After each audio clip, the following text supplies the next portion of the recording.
want to go ahead with an opening statement? Yeah, give Purdue credit. A hard-fought game. I thought those guys, made timely plays. Freshman Zach Edey's really hard to deal with his size. But they did a really good job. Timely plays, played well, played hard. They're a good team. Our guys played extremely hard. I'm proud of them. I think they competed all the way through to the end.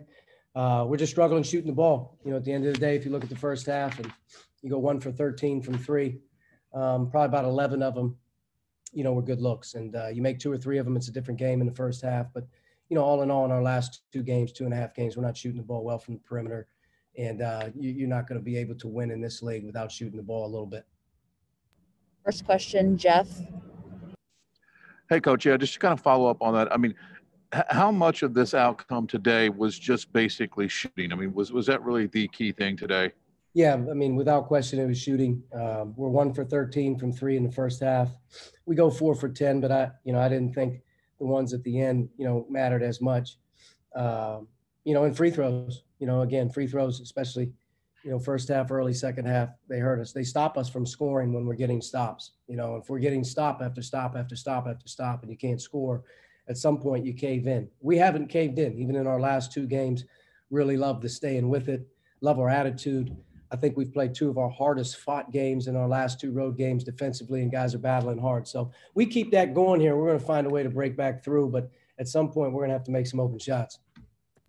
Tom? Archie, how difficult is it to try to get Zach Edey off the blocks and come at him in different ways? He seems like he's maturing quickly in regards to how he handles the ball and such. He's a very good player, regardless of his size. He's got great touch. He's got great hands. Clearly with his size and the way that they play, he's put on islands down there, and he's very difficult to deal with without question. He's one of the harder players that you'll guard. You have to try to take advantage of him on the other end. And, if you're not making some shots and opening the floor up, it's difficult, but it's definitely, he's a load. He's definitely a load. Dustin?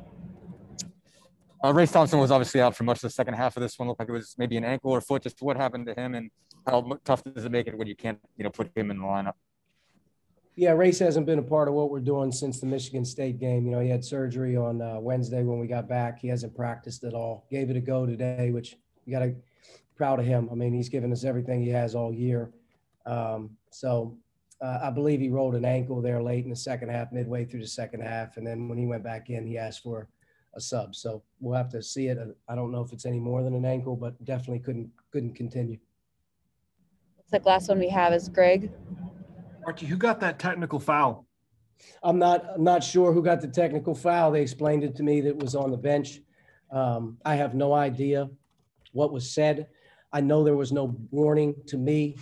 To be honest with you, you really have to look at it and ask at the time of that game, is that really what was needed? I guess that would be my question. Could somebody just tell me or tell the scores table, could you just stop whatever was going on? Because I know it didn't play a big role in the game up until that point. So with 5 minutes to go in the game, guys are battling hard, both teams. Very, very tough call, and going to need some clarification on what was said specifically to him, specifically because it looked to me like he came all the way across the floor as if somebody was talking directly at him. So we have to figure it out, but it was a big play, late in the game. It took away a little bit of the, some of the vibe of the game, but I can't really explain the call. Didn't see it coming, never talked to the guy all game long, and, disappointing, to be honest with you, to get a technical foul with 5 minutes to go. I got to do a better job, clearly, with our bench. One more thing. I saw you gesturing your team, hey, guys, be smart out there. I've not really heard you talk about your team's basketball IQ this year. How do you feel that looked today? How is it? We were smarter today. I think, part of our problem here recently has been just not playing smart defensively, unnecessary fouling. We've dealt with a ton of foul trouble in our last 3 games, and I think we played smarter defensively. I really feel like our defense has kind of come back around here in the last 3 or 4 games. We're playing much harder. We're playing much more disciplined. But today, I thought just in looking at it without the free throws at the end of the game, we did a pretty good job of playing smart and playing hard and trying to not give them just unnecessary free throws, or we got to dig into our bench, all game long. And, Michigan State game was a much different game than this one, just in terms of how the game was played and called. But I thought we were smarter. defensively. Offensively, you know, we need to get smarter. We need a higher IQ offensively in different times of the game to figure out how we can do certain things. But, you know, got to keep teaching. But our guys, I thought, played a smarter game today. I mean, if you look at it, we only had 12 turnovers, which isn't great, but it's not terrible. The rebound margin was 37-24, but a big reason why that was is because we did an offensive rebound today. We protected the paint, and, you know, I just think that we were a lot better just in terms of our personal fouls in the game, not the ones at the end. Thank you, Coach. Yep, thank you.